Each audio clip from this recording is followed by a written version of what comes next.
तो आप जब परिवार के बारे में बात करते हैं, स्पेशली पॉलिटिकल पार्टीज के जो पॉलिटिकल फैमिलीज हैं, तो कांग्रेस कह रही है जान के आपने जवाहरलाल नेहरू के स्पीचेस के बारे में, दोनों सदनों में जो आपने स्पीच दिए, राज्यसभा में, लोकसभा में, वहां पर आपने नेहरू जी के स्पीचेस पर बहुत तवज्जो दी और यही दिखाने के लिए कि नेहरू जी ने भी ऐसे काम किए हैं जिसके लिए आप उन्हें क्रिटिसाइज कर रहे थे। तो राहुल गांधी ने देर रात को मीडिया से बात करते हुए कहा कि I don't need a certificate from Modi ji about my great grandfather. तो अब ये फिर अब पूरा परिवार के ऊपर बन गया है कंट्रोवर्सी। हालांकि आपने जो एग्जांपल्स दिए थे वो परिवार के ऊपर नहीं था।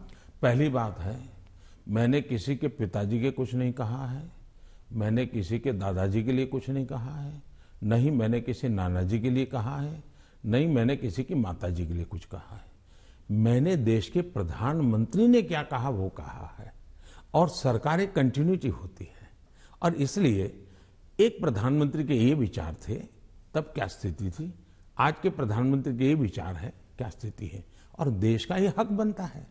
अब दूसरा, बार बार हमें कहा जाता है आप नेहरू जी का नाम लेते नहीं, आप नेहरू जी का नाम, अब हम लेते हैं तो भी मुश्किल हो रहा है। मुझे समझ नहीं आ रहा है कि इतना डर किस बात का है। प्रधानमंत्री जी, 2014 से आप कांग्रेस मुक्त भारत की बात करते हैं। अब वो 60 से कम सीटें हैं कांग्रेस पार्टी की, और उत्तर प्रदेश में तो नंबर 4 पर है। तो आप इतना वक्त क्यों लगा रहे थे अपने स्पीच में कांग्रेस के ऊपर? पहली बात है कि देश की जो आज हालत है उसमें सबसे जिम्मेवार कोई मुख्य धारा है तो कांग्रेस की धारा है।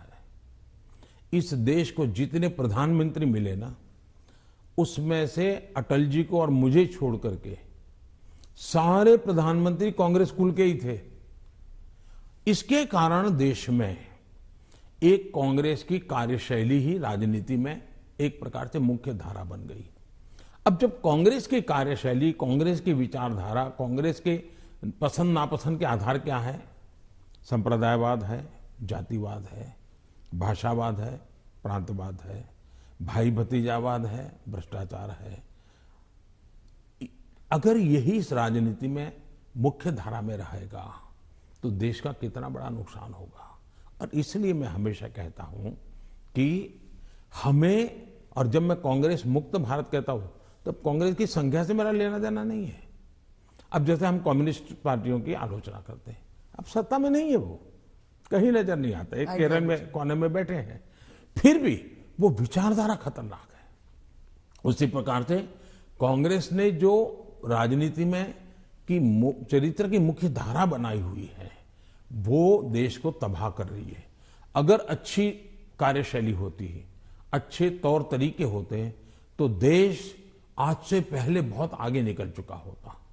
बहुत रुका हुआ, ठहरा हुआ, जनता ने कुछ कर लिया तो कर लिया, ये हुआ है।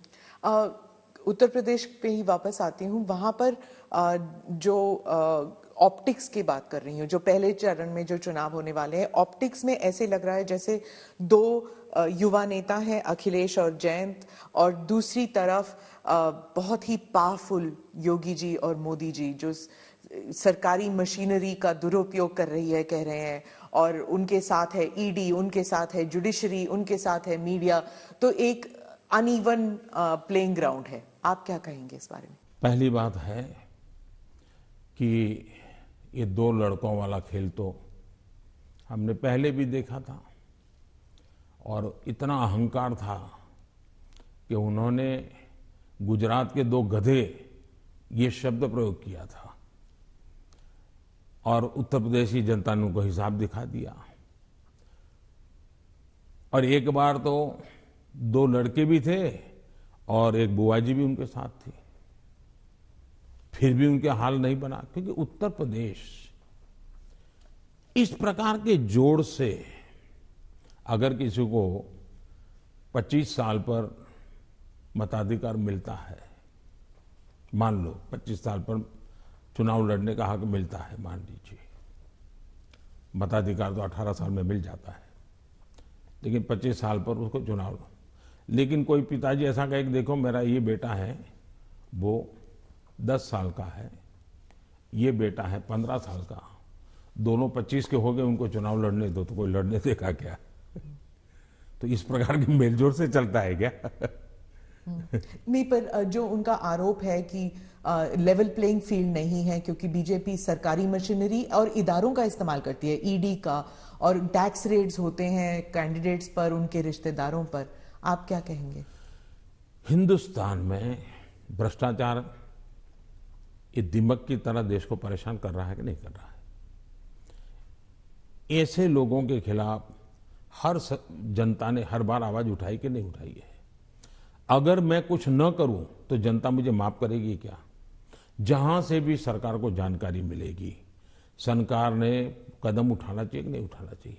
और कदम उठाने के बाद अगर देश के खजाने में अरबों खरबों रुपये आ रहे हैं तो मेरी तारीफ होनी चाहिए। अच्छा, चुनाव के समय हिंदुस्तान में हर बार चुनाव चलता रहता है भाई, तो सरकार काम करना बंद कर दे क्या? चुनाव आप एक बार तय कर लीजिए भाई, 5 साल में एक बार ही चुनाव होगा, सब मिलकर के चुनाव लड़ेंगे, सभी राज्यों के साथ होंगे, केंद्र का साथ में होगा, सारा खर्चा भी बच जाएगा, तो फिर कभी ईडी भी नहीं दिखाई देगा, सीबीआई भी नहीं दिखाई देगा। अब क्या करे? वो तो सरकारी दफ्तर है, वो अपने अपने तरीके से काम करते हैं, वो स्वतंत्र तरीके से काम करते हैं, चुनाव बीच में आ जाता है, करेंगे क्या? वो तो अपने टाइम टेबल से चलते रहते हैं, जहां से उनको जानकारी मिलती है करते हैं, सरकार का उसमें कोई रोल भी नहीं होता है।